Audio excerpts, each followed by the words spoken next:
good morning, good afternoon, or even good evening.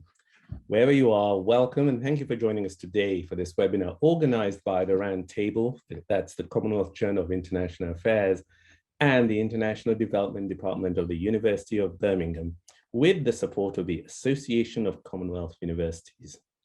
I'm Joel Kibazo, a child of the Commonwealth and a former official at the Commonwealth Secretariat. I will be your moderator for this discussion, Black Lives and the New Commonwealth in Post-War Britain, Decolonisation, Race and Justice. This is the second in a series of discussions launched in the summer. The first one was entitled Decolonisation and Black Lives, the Case of the UK and the Commonwealth. Today's discussion is in the context of the city of Birmingham preparing to host the 2022 Commonwealth Games and pursues the core question of where the Commonwealth stands in the current debate on decolonisation and race. In the immediate post-war years, the mother country, as it was called, was an unwelcoming place for many Commonwealth immigrants. Racism was rife, but did the evolution to the modern Commonwealth, the creation of the Commonwealth Secretariat, and the highlighting of racial injustice in Rhodesia and apartheid South Africa give confidence and hope to immigrant communities? Did it create a visceral connection? More to the point, how do subsequent generations view the modern Commonwealth, given the diminished profile, let's be frank, and reach of the organization in the recent years? Did the UK government's treatment of the Windrush generation strengthen or diminish respect for the Commonwealth by those seeking justice?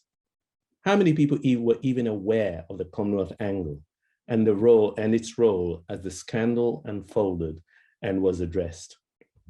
How did they then view the issues of race and justice in Britain today? These are some of the points I hope our discussion will touch on today. And for that, we have a first-class panel for the debate. But before I go on and introduce the panel, just to let everybody know, please we urge you to send in questions. But in doing so, go to the Q&A, press the Q&A button and then sort of place your question there. That way we'll be able to see it and either address it during towards the end, or at least you could get a direct answer. The way things will run, there will be statements and then a discussion that will be followed by questions and answers. So to our panel. Since 2001, Sundar Katwala has been director of the think tank British Future, a non-partisan organization whose aim is to advance education of the public in subjects of equality and diversity, human rights, racial and cultural harmony. In 1999, while he was a research director at the Foreign Policy Center think tank, he co-authored with Kate Ford a report, Reinventing the Commonwealth. Misha Manderson-Mills is a strategic communications consultant, chief executive of Speakeasy Enterprises, and a partner in Spirit Elite, a strategic communications consultancy. She has worked on many high-profile communications and branding projects. For a 10-year period from 1997 to 2007, she was a public affairs officer at the Commonwealth Secretariat, then media advisor for the Commonwealth Youth Programme. Baroness Usha Prussia, and that's the last term, I'll use the term Baroness or Runnymede, was made a life peer in 1999, and she sits on the crossbenchers in the House of Lords. That is, she's not affiliated to any political party. She started her career at the Race Relations Board and has a long list of appointments and positions of leadership, too long, frankly, to mention here.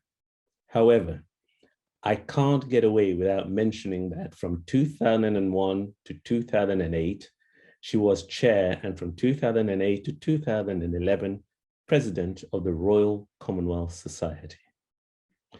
As I said, I'd just like to remind you all that please do have your questions in the Q&A by pressing the Q&A button and sort of putting your questions there, and we shall try and get to them after the discussion.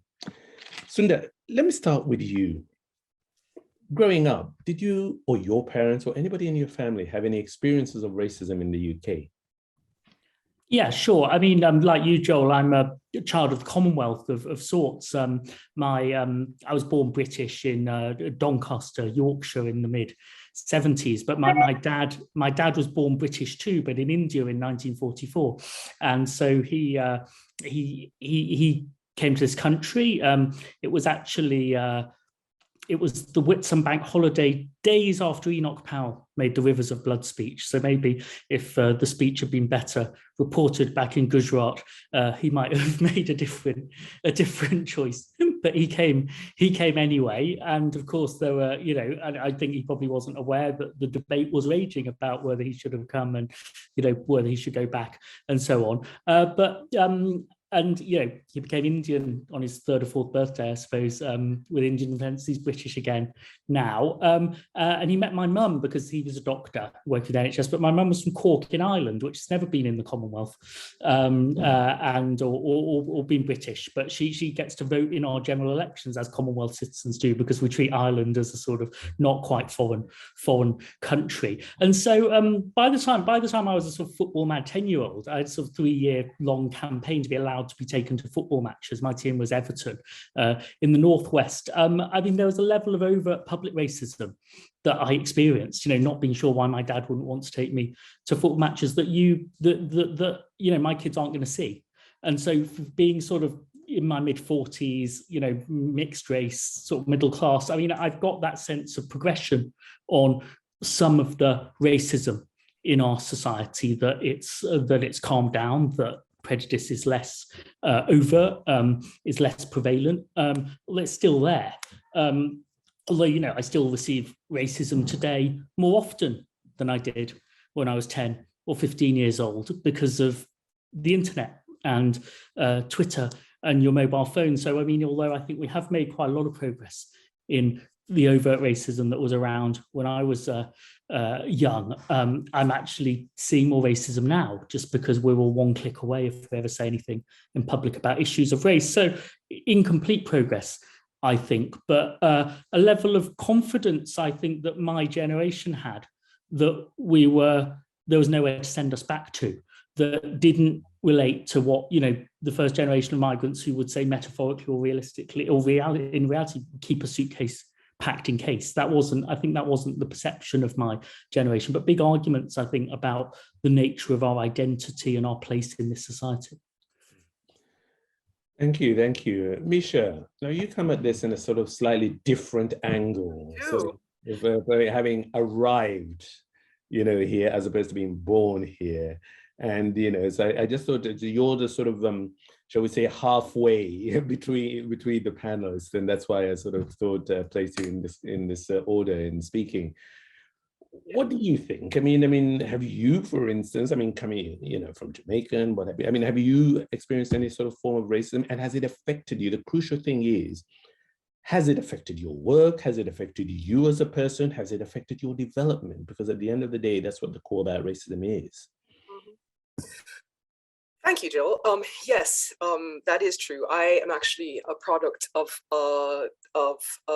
post-colonial Jamaica. I was born in a free Jamaica, if that makes sense. I've never having been a British subject until I took British citizenship in 2004, and that's a whole nother internal personal debate. It took me a while to actually accept this piece of paper, because I to my core did not feel, and still do not feel, British. I accept I'm a Londoner. I accept that I have a British passport now as a mode of convenience. But that being said, it's not hostility to Britain. It's just, it's not me. In terms of racism, as a Black woman, I will always experience racism, whether overt, covert, tacit, implicit, explicit. And in fact, one of the most explicit sort of racist attacks I've ever had was in a wine bar in Balham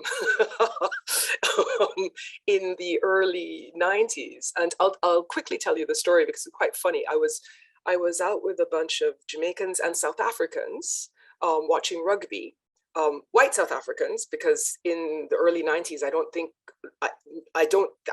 hadn't met a single Black South African while I was here. And it was my round to go to the bar. And I went to the bar, and a gentleman said to me, I didn't think they allowed Blacks in the bar. And I looked at him and I said, I'm the manager, please leave. So the bartender watched this exchange, got my drinks and said, they're on the house. And just giggled for the rest of the day. And it's funny because I guess being Jamaican, in other words, being a first-class citizen in my own country, I'm always a first-class citizen. No one can tell me that I don't belong. And in that moment, it was an instantaneous, instinctive reaction. I thought, one of us doesn't belong here, and it's not me. So, and off he went, because the bartender came over and said, you heard her, leave. And it was just this funny moment, because I did think about it a little bit, because I was with a British Jamaican friend who started to cry. She wasn't there when it happened. I told her what happened when the bartender came over, and she started to cry. And I thought, we have different experiences. So I'm using that just quickly to say, I do have a different experience. I cannot say I've never experienced racism, because that would just be blind. But I can say that how I approach racists who approach me, and how I deal with it and how it affects me might be a bit different. Okay, very good, very good. Usha, I'm going to put the same question to you, and if I may say, I think you probably have had, shall we say, longer experience in some of these issues, from both, as living it, but at the same time as dealing in these issues. I talked about the fact that, how your career started at the Race Relations Board and things. So, I mean, I won't ask the question, have you ever experienced racism? I don't know maybe I should ask, have you experienced racism? And has it affected you in any way? In the same way that I asked all the others. No, you're on mute. Thank you, Joe. I think you're right. My experience goes way, way back, because I came to this country in 1964, but was born in a British colony, Kenya. And I left almost about 9 months after it attained independence. So I'd seen the build up to independence as well. And one thing I have common with Sundar is, of course, my arrival in the UK was actually in Yorkshire, where I went to school, because my brother was a doctor there. So I went to school. I think what shaped my approach was really what I witnessed. It's very interesting that in Wakefield at that time, a lot of immigrants were coming in from Mirpur. And you can imagine this is before any anti-discrimination legislation. And my sister-in-law, who was English, was actually a health visitor. And I went with her interpreting, because I could speak the language for the Mirpuri migrants, particularly women. So I began to see at first hand the difficulties that newly arrived migrants were facing, the discrimination work for men, the working conditions, but the kind of hardships. And from there, I went to Leeds University, and this was in 1967, when the campaign against racial discrimination card was involved, and I'd become quite interested. I joined that campaign, but also continued with teaching English to new migrant women in actually Leeds. So while I was there, two things happened. In 68, I mean, apart from the Rivers of Blood speech, there was the Commonwealth Immigration Act, which was to stop Kenyan Asians coming to the UK. So there was and my family, who was still there, were actually affected. And there was, if you remember, in 68, a rush of Kenyan Asians who actually came to the UK. So I saw the effect of that. But also, I think I couldn't go back to Kenya because, of course, the family came, because my intention was to study and go back to Kenya. To some extent, that restricted or affected my life choices. And I was going to go back and do international relations. I was interested, or idea was to go back to Kenya, so I didn't. Then I sort of changed course and went from a postgraduate work to Glasgow. And I became very interested in what I saw sort of the systems, because I never thought I wanted to fight things on an individual basis. And in Glasgow, I became involved and did work, a kind of a comparative study of deprivation in an all-white area, but also looking at issues in what used to be called the twilight areas, the urban inner city areas, again, where migrants are coming, and the sort of issues that they faced. Now, just cut that long story short, that to some extent determined my choices in terms of the career that I took. And it was those experiences, both in Yorkshire and in Scotland, what I saw at first hand made me think, yes, I want to work in race relations. That's really where I want to be. And hence my very first job was to come to London and be a conciliation officer dealing with complaints of racial discrimination. Now there again, as luck had it, I was made responsible for dealing with complaints against government departments and getting cases ready, for a court in case conciliation failed. So that was the foundation in terms which got me very interested in very early times in looking at organizational change, systemic change, and my understanding of how actually discrimination operated. So that very briefly, that's what was the kind of the foundation, and the rest that followed is very much the foundation of what I felt at the time. But I did see at first hand really what was happening. Amongst Glasgow, we had the 1971 Immigration Act. The whole of the policy was evolving, and how the rivers of blood speech actually led to the reaction, both from communities, but the kind of policies that actually ensued. And of course, it was the speech in '68 of Powell, which led a group of people to establish the Runnymede Trust, which was to actually promote public education. And in those days, promoting race relations was not a charitable object. And that's why the terms of Runnymede Trust was to promotion of education. So you could see that the way they designed it, promoting race relations wasn't even at that time a charitable object. So as you know, I subsequently went on to kind of, chair the direct Runnymede Trust. But the very first director, Deepak Nande, and the founders like Anthony Lester and Jim Rose were very much in the fight on these issues. So that's a very quick canter of those early years. Thank you. And look, let me just sort of follow on, and this again is for all three of you.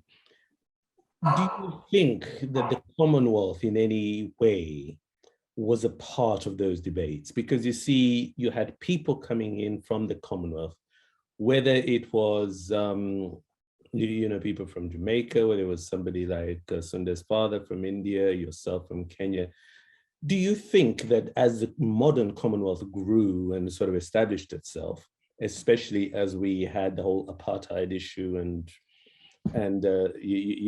issues to do with race, was there any sort of was there any meeting of minds? Do you think the Commonwealth, the fact that the Commonwealth was developing in that way, do you think that in any way had a part to play in developments in Britain?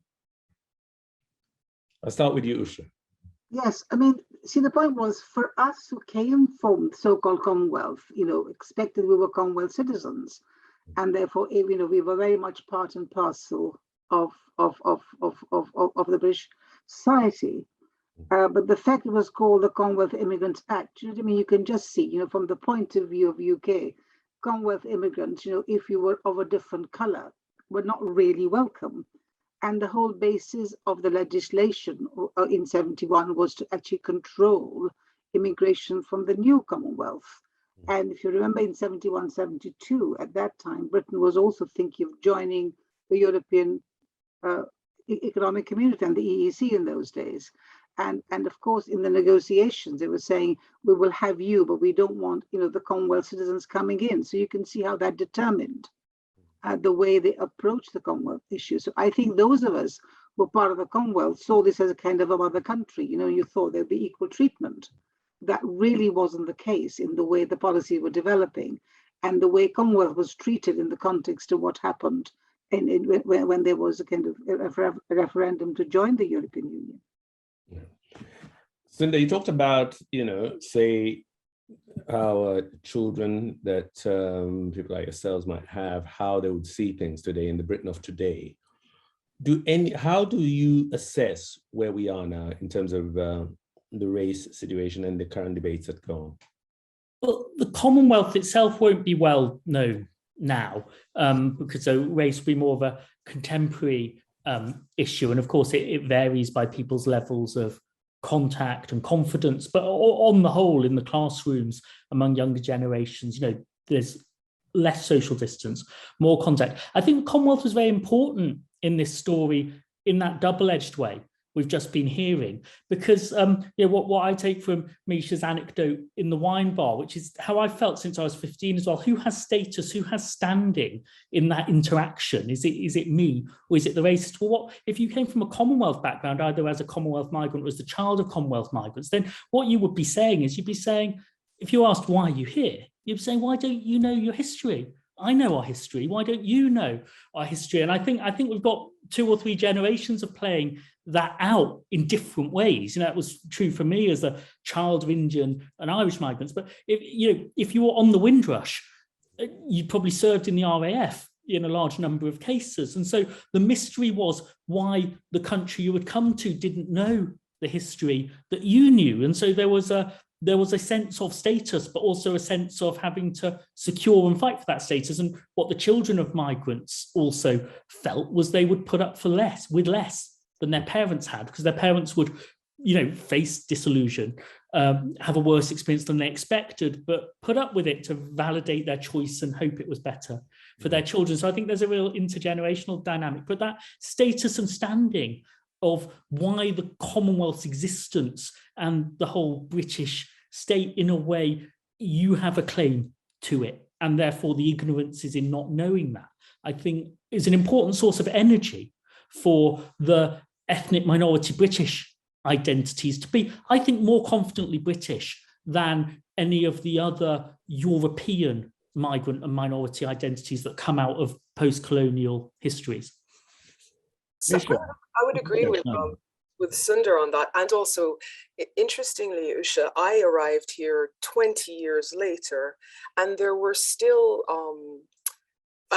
issues to overcome for sure. But there was, I came with the pride of knowing that I could vote in elections, and I did. As I arrived, I've never missed an election to vote, even prior to becoming a British citizen, because I could as a Commonwealth citizen. And my belief is, if I'm living somewhere, I should have a say, and I should have and I have responsibility in making it a good place to live. But it is not without its challenges. And I would sort of drill down a little bit and say that the role of Commonwealth citizens in creating a more diverse and more historically aware country here is perhaps more, not important, but more prevalent than the role of the Commonwealth, because everyone knows a Jamaican, a Kenyan Indian, somebody whose family came here from Bangladesh.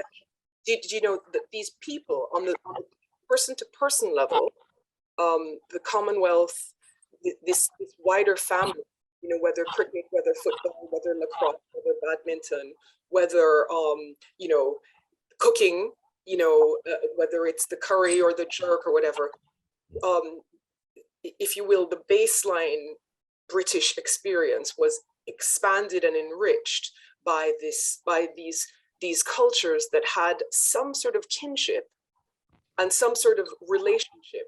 Sundar's absolutely right that the lack of historical awareness and understanding is shocking, and is still shocking. The fact that there's still so much not taught in sort of basic education, primary and secondary education, about British history, British Empire, Commonwealth history, why people came, Windrush, everything. It's still a problem. It is a problem. It is getting better. But I think that that Commonwealth people, more than Commonwealth politics, helped shape modern Britain.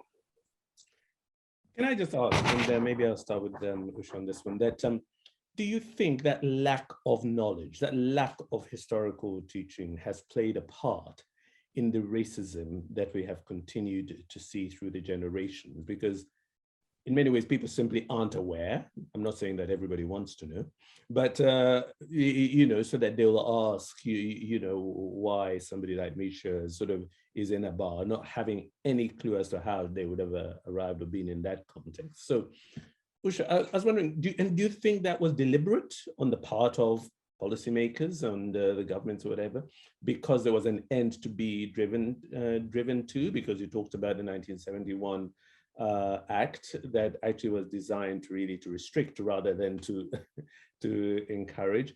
Do you think that that has played a part in actually in some ways exacerbating the that lack of knowledge has played a part in exacerbating the situation with race today in the UK? It certainly has. I absolutely agree with Sundar and Misha with what they've actually said, because the people who came from the Commonwealth, you know, were born there. It was part and parcel of our DNA, and you know, we just took it for granted.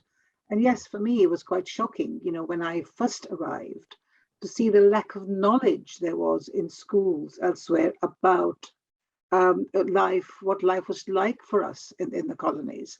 And I think that there was no attempt to kind of make it part of the curriculum, you know, to say, you know, what it was. I mean, it was taught in terms of, you know, when I first came, I did history A level, you know, and history was about the Tudor Britain, you know what I mean? So it was very much from a particular perspective. There wasn't the kind of the international view in terms of, you know, what Britain was about, what modern history is actually about. Now, what was that deliberate? I honestly can't say. I think it was just the view of seeing the world from a particular prism. You know, from there, you know, they were the rulers, and it was their history that mattered. And I'm not sure they actually consciously said, well, we need to teach, you know, what the world is like. You know, for them, they were trying to turn the rest of the world pink on the map. You know, we used to have this pink blobs, you know, in terms of the most of Britain. So they're wanting to kind of impart that. I mean, even in Kenya in a school, I didn't learn very much about my own culture or about the history of Africa. I was taught English history, you know. So in that sense, you know, it's through education, you're trying to change people's perspectives. And I think the fact that we had Windrush and the fact that we now have a debate about statute, you know, and colonialism, you know, we're still pushing for it to be taught properly. And I think, you know, the role of the Commonwealth, why Commonwealth was established, is something which really hasn't been very high on the agenda in our schools and universities. Okay, then Sundar, any sort of contribution on that point? Yeah, I think there's also an amnesia once it's over about the you know, what it was and retreating from it. So in a sense, I think it might be more of an omission than a deliberate policy. And so history is the Tudors and the two world wars. It's very interesting though, because, you know, one of the things we're discovering more now, just in the last 15 or 20 years, is how much the two world wars of a Commonwealth story or an empire story, you know, the armies that fight them look very much like the Britain of 2020, not the Britain of 1918, the Britain of 1940, and that's a surprise. So, but in a way, it was quite, we don't understand, for example, the pre-war, the pre-Second World War debate in Britain, where, you know, among the elite, there's a fantastic dilemma about do you fight European fascism and probably dissolve the empire, or can you get out of that? Whereas, you know, for us, the dissolution of the empire, for modern Britain, the dissolution of the empire is a natural thing, and therefore fighting the Second World War seems like a positive anti-fascist, you know, thing that we're all part of. And you know, it's not a dilemma or a trade-off. So there's a sort of softness and a warmth in that sort of self-image of Britain in history, and that's a sort of way out of the baggage of having had an empire. And but then we haven't gone and thought about the hard edges of that, because in a way, you know, the product of Britain's empire is modern Britain.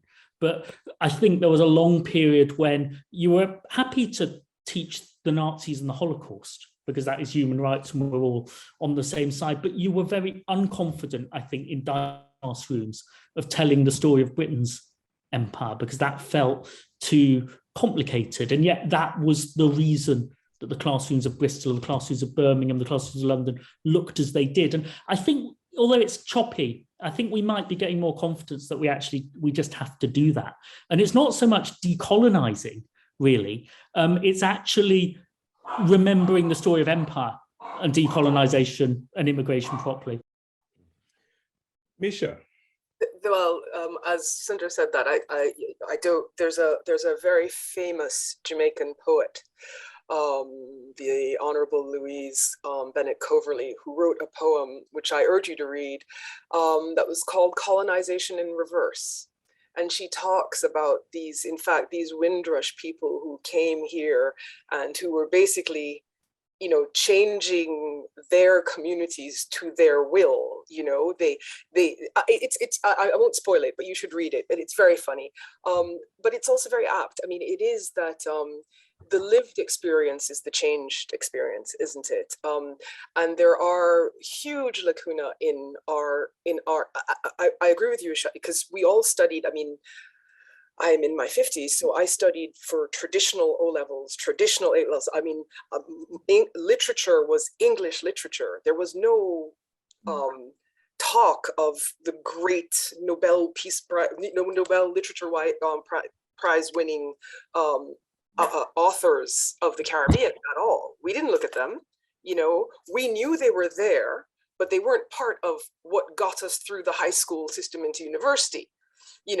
So that yes, there was an amnesia, there were errors of omission and some errors of commission.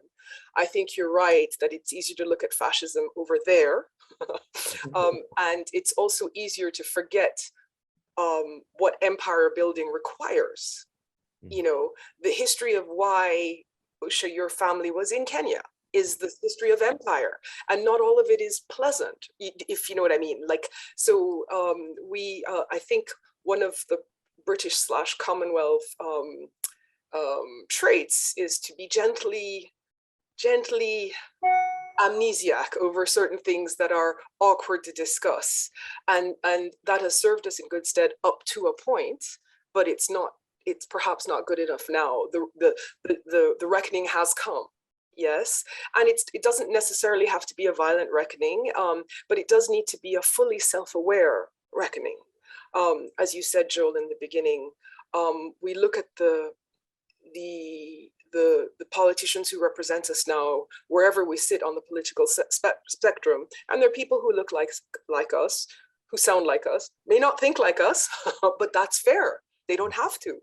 We're not the same, and that again is a useful lesson for the wider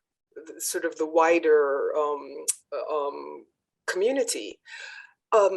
I was going to say just quickly about Windrush. One of the most I like to talk to taxi drivers because they speak to everyone and they have very strong opinions, but loosely held.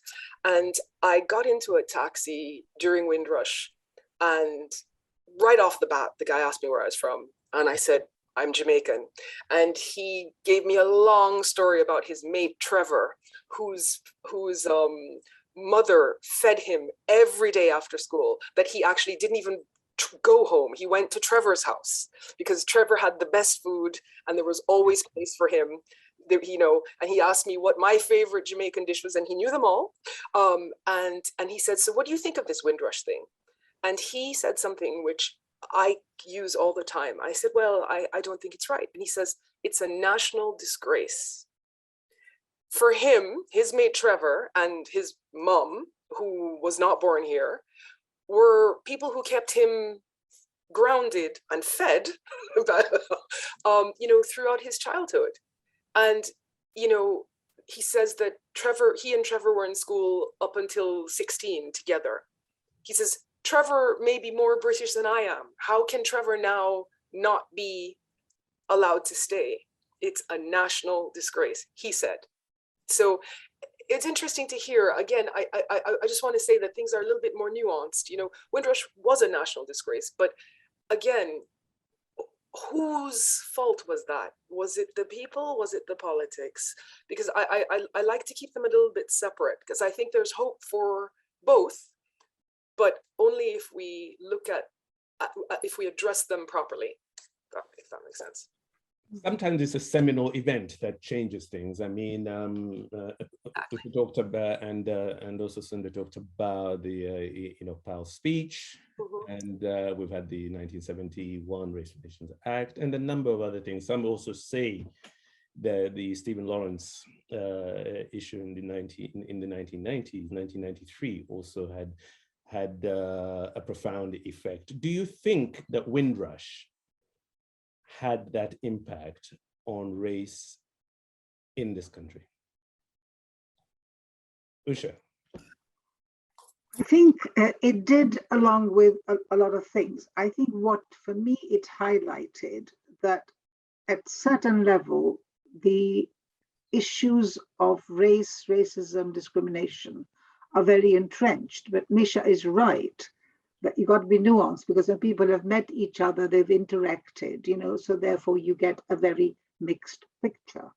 But nevertheless, I think some of these events, as you said, in the Windrush thing, Black Lives Matters, all of them, they bring things to the surface, which are still simmering underneath the surface. And for me, the area that I've been very recently involved in a project, which is all this controversy about statutes and removal and otherwise. And if you look at it very closely, to me, it is not just the removal of statutes, it's actually those who've come to this country arguing for space, for recognition of their history, their perspective. And I think what we need to do is capture these moments to do something more constructive. And what I would like is not just so much a polarized debate that we've had from politicians to say, this is our heritage, our culture. Rather begin to have a dialogue to say, how do we teach people about where we got to, where we are, and therefore to see how we make sure that people who have come here, were part very much of the Commonwealth and so on, feel that their experiences, their history is actually being recognized and understood. Because if you look Colston's event in Bristol, for how many years were the local communities fighting for the removal? But they were kind of like ostriches, where if they had engaged with it, they actually used it for education, for raising awareness, and developed a kind of a dialogue where you dealt with these things much more constructively. And the more I've looked at it, to me, it indicates that, apart from interaction, it's a question of negotiation and how those of us who came from the Commonwealth have come into this country and saying, look, this is a space and you've got to recognize all different perspectives. At the moment, it's happening, in a very haphazard manner. And I'm not sure it's currently being helped by the kind of the polarized debate that we have. And I've not been very impressed in the way politicians have actually handled it. Because it's a question of assertions on both sides, and it's to my mind not a very positive way of looking at it. And if I may just give you a slogan, when I was running Runnymede Trust, we used to have these debates. I used to say, we are here because you were there. That was a good start of saying, look, let's begin to have a dialogue. This is interconnected. This is interactions. We are here because you were there. Sundar? Yeah, what I think is really important about moving that debate on and depolarizing it is there are many, many different meanings and stories about Windrush, and they're going to keep changing. And that's actually going to be quite useful, actually, that they keep changing. I actually think the Birmingham Commonwealth Games and then the 75th anniversary in 2023 are chances to say, what is the meaning now of this? Because on the 50th anniversary, actually, it was on BBC One in prime time. And I think it will be the very first time very many people heard of the Windrush there. That was a long time before it was in the Olympic opening ceremony. And really, this was the origin story of Black Britain across several generations, was the story as it was told, and this boat symbolized it. It's also the symbol of the start of Commonwealth migration of different kinds. It's also the start of a multi-ethnic, multicultural, multi-faith Britain, and then it's the scandal, which is also about the Home Office not knowing its history. And people very pro-immigration find that was a scandal. People with quite tough views about immigration think it was a scandal on the grounds that you were doing it to the wrong people, and because they've got a sort of Commonwealth exception. So different reasons why people thought that. But we're 3/4 of a century now into this version of Britain that we have come into at different points. And of course, the Windrush isn't a beginning. It's halfway in a much longer story. And if you don't know the story of what happened before it, then you can't understand the story that arises. So I think, in terms of why do you start the conversation in the Birmingham classrooms on the eve of the Commonwealth Games to say, what is this? Why are we doing this and what's it about? That is the story of Birmingham. That's the story of Britain. And it's a balance between, in a way, the story of injustice and discrimination and pain, and the story of contribution, the story of celebration. There's a lot of different notes and tones and emotions involved here. But this is now the society that we are part of, and we need to understand how we got here. Thank you. Just to say, anybody who feels that they want to ask a question, do sort of please send the question through the Q&A button, and that way we shall be able to sort of pick up the points you want to make, and I'll be able to put it to the panel. Misha, did you have anything to sort of add to that? A quick, it's sort of sliding from Windrush into Black Lives Matter, but I wanted to note, Prime Minister Mia Mottley of Barbados was faced with in the main square of Bridgetown, there's a statue of Lord Nelson, and there was a call for people to, there's a call for the government to take the statue down, to pull it down. It would have been Bristol Redux. And she said, I tell you what we'll do, we'll turn his face to the wall, and then have a conversation about where Lord Nelson fits in our overall history. And so again, going back to what we've been talking about, understanding our history. Tearing down a statue doesn't erase what happened, and it doesn't help people understand what they were part of, willingly or unwillingly, as victim or as perpetrator. And I'm not sure that, so what I'm saying is that, and so what has happened, by the way, they've had a period of national consultation. Now the statue has been moved into the National History Museum because it is part of Barbados's history. Okay, and I bring this up because we are all Commonwealth citizens and we can learn from one another. And I think that was a sensitive way to address a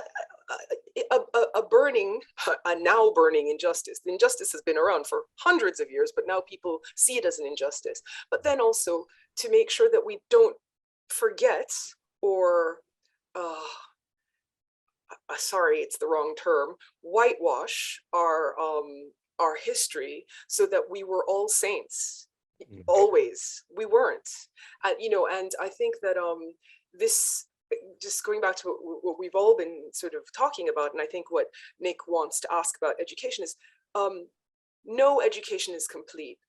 Joel, I'm sure you know this, and I'm sure, Usha, you may have been part of this through the work you were doing on race.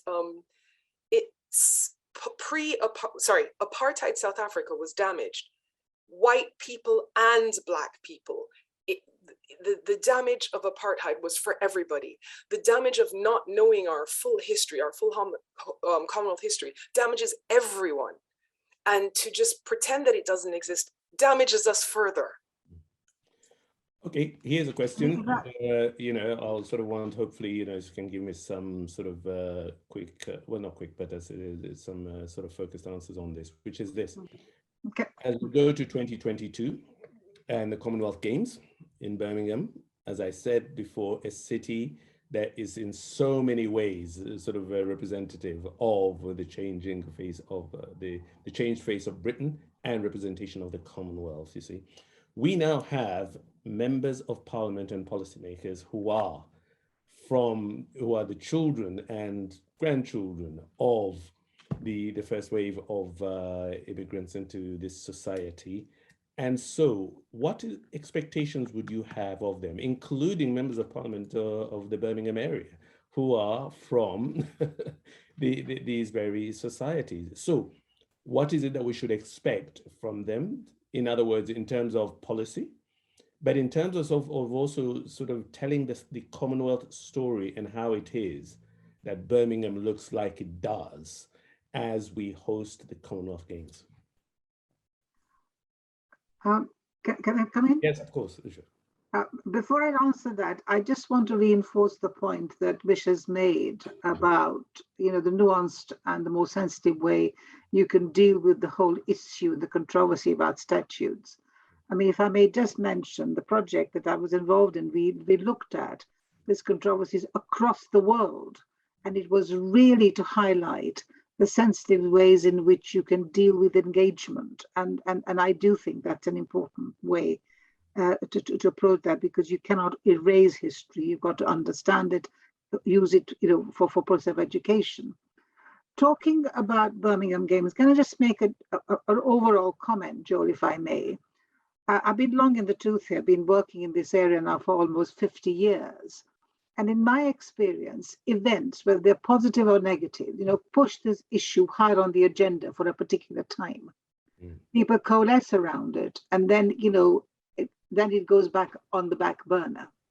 What I am keen on is that we can use events like Birmingham Commonwealth Games as a way of not just using it as a lever, but doing things which will sustain that over a period of time. Because, you know, things will happen, people will do a few celebrations, you know, children will write some poetry or whatever projects will happen. It remains at a project level.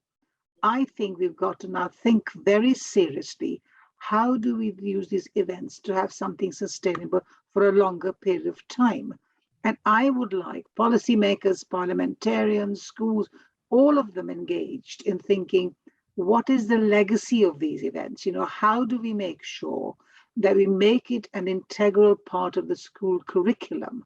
And therefore, you know, after Commonwealth Days, you know, Commonwealth Games, there's a Commonwealth Day, you know, and how do you make sure that you actually use it to teach history in a proper way? And of course, it's not just schools, you know, museums, you know, a whole range of things can be used to actually catalyze this. So I just want to move away from a mentality where it comes up high on the agenda, you get these debates, and it slides back.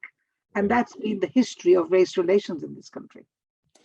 Just before I bring in both Misha and Sunda, I just wanted to say that once again, please, if you have a question, do please go through to the Q&A button and place your question there, and we shall see that we can answer it in the next few minutes. Misha, then Sunda.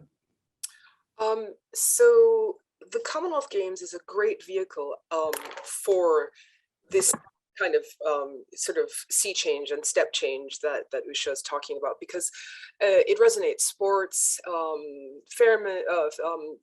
sort of fair play, equality on the field, you know, all of these things, and it means something. To be a Commonwealth champion means something. So it is a great, if you will, sort of stepping stone. In terms of Birmingham and policy change and Commonwealth looking policy makers, this is also a good way to start to actually to jumpstart and accelerate the conversations. You know, this is our family, because I mean, often at a Commonwealth Games, it is an accident of birth. I mean, you will have somebody with almost the identical name. One is a Brit, but one is from Bangladesh. One is a Brit, but one is from Barbados. One is a Brit, but one is from Fiji. You know, and I think that this is a way of showing that the modern Commonwealth has currency and agency, from the center to the satellites and from the satellite to the center. So hub and spoke both ways. So I think that this could be a very important moment in time, given what has come these past 18 to 24 months, what has come before. There you go, hub and spoke. Now there's a term. Sunda.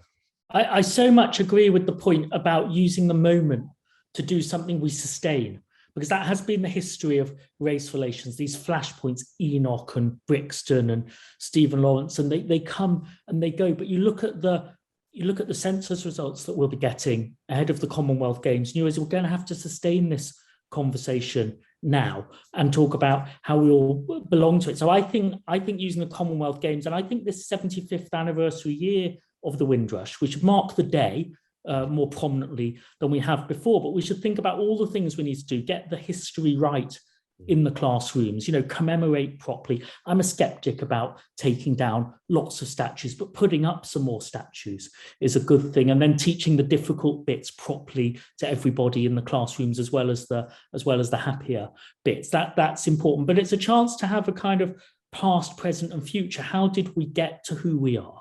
And where might we be going? And at some levels, that's a sort of probably quite a simple fair chances, no unfair barriers, fairness for everybody story. But there are specific barriers that relate to this history. But at the ownership of the past, I think it's more complicated. It's very emotional for people. And instead of just deciding what to do with it, we need to create a space for this dialogue, really, about these complex emotions that we've got about this. We don't want a very them and us story about who were the goodies and who were the baddies. We want the story of how did we get here. I'm not sure if I'm a goodie or a baddie in the British, Indian, Irish, British, English story, because we can see all sides of it and we're the products of it. In some ways we're the beneficiaries of it in the end. But you've got to not, the history of the Commonwealth doesn't just shape you if your parents are from India or Jamaica. It shapes you if you live in Liverpool or Bristol or in London. And so we need to sort of get through this,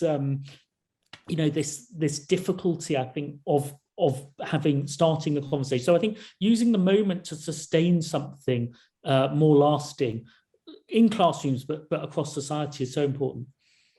All right, I've got a couple of two or three questions here. They're very much along the same line. So what I'm going to do is to take the question from Jasper Kramer, who is a student at UC, University College of London. And really that will encapsulate some of the questions that have come around for a number of you. And he asks as follows: do you feel that to make people more aware of the colonial past and the consequences this has had on British society, on British society, understanding is needed, or is understanding even possible if people have not had the lived experience of racism and discrimination? Do awareness and understanding come hand in hand? And is this even possible? Shall we start with Usha? Yes, I mean, I don't think it's always necessary to have a lived experience. I mean, I think you can raise awareness, you can develop understanding. And I think the opportunities of the interactions, because in a way, when we're talking about, some of the work that organizations doing post, Black Lives Matter, we've got this concept of reverse mentoring, where, you actually mentor people about share your lived experience with them. So we expose people to that. So I do think a lot can be done with raising awareness and developing understanding without necessarily having had a lived experience. So I do think it's actually possible. And one of the points I do want to make, following on the comment that Sundar made last, I think we can use actually the connectivity that we now have through new technology to actually scale up this, because it's not just Birmingham, because to me the connectivity across the Commonwealth. So I think we can use some of this in a very positive way to bring experiences from across the Commonwealth into Birmingham and from Birmingham out to the rest of the Commonwealth. So I think we really got to make sure we use the technology in a very positive way to give people that understanding and awareness. Sundar? Yes, I think that's right. I think if you're too narrow on without the lived experience, you can never understand it. You haven't got what you're looking for is the perspective taking in a society about why we share the society now. We can't change the past after it's happened. We can decide how we want to relate to it at home, in what we put in the classrooms, in what we put in the museums, how we relate to other countries that were involved in it. And I think you've got to reflect the different emotions really that people start with about that and open up that debate. I think seeing this in context of Black Lives Matter is extremely interesting, because I think the Commonwealth story is important. Black Lives Matter, starts with an incident in the United States of America about policing. It resonates over here during a pandemic with people in Britain, but the British argument about it is going to be different because the history of Britain is very different. The history of empire and Commonwealth and decolonisation is different from the history of America. The Windrush is, it's a complicated story of racism and discrimination of people who pay £28 to come here. So it's a different origin story. And I think one of the things we need to do around the Commonwealth Games is make sure we hear that things were not being said, things were not being talked about. There was an ignoring of a story. That's probably a common story of Britain and America, but Britain's global story is different from America's global story. And I think it will be more powerful and resonant here to find a British version of what we take out of those protests. Misha. I'm conscious of time, so I'm going to say first that I agree with everything that Usha and Sundar have said, but I'd like to add something about lived experience, because there are also lived experiences that we need to think about. If you are a 17, 18-year-old white boy and you want to sort of, express your own pride in your country, to hold an English flag has a completely different connotation from the one you might want it to have, if you see what I'm saying. The English, certain lived experiences, I mean, we're talking about ours, but that young white people have been disenfranchised from their own nationalism by a group of nationalists who have co-opted and taken the term to mean one thing. So it's hard to feel, it may be equally hard for them to feel British and proud in a different way. So I just sort of my background in conflict resolution, everyone has a problem, and we need to understand that lived experience of racism goes both ways. You may not be racist, but you're born into a racist experience. I'm not going to name parts of the country or football teams, but you know what I mean. Please don't. No, but you know what I mean. So, we need to also be sensitive of other people's lived experiences, which may be different from ours, but are equally limiting for them and for us. Thank you very much, all of you. And it's this, I hope, is just the start of the debate.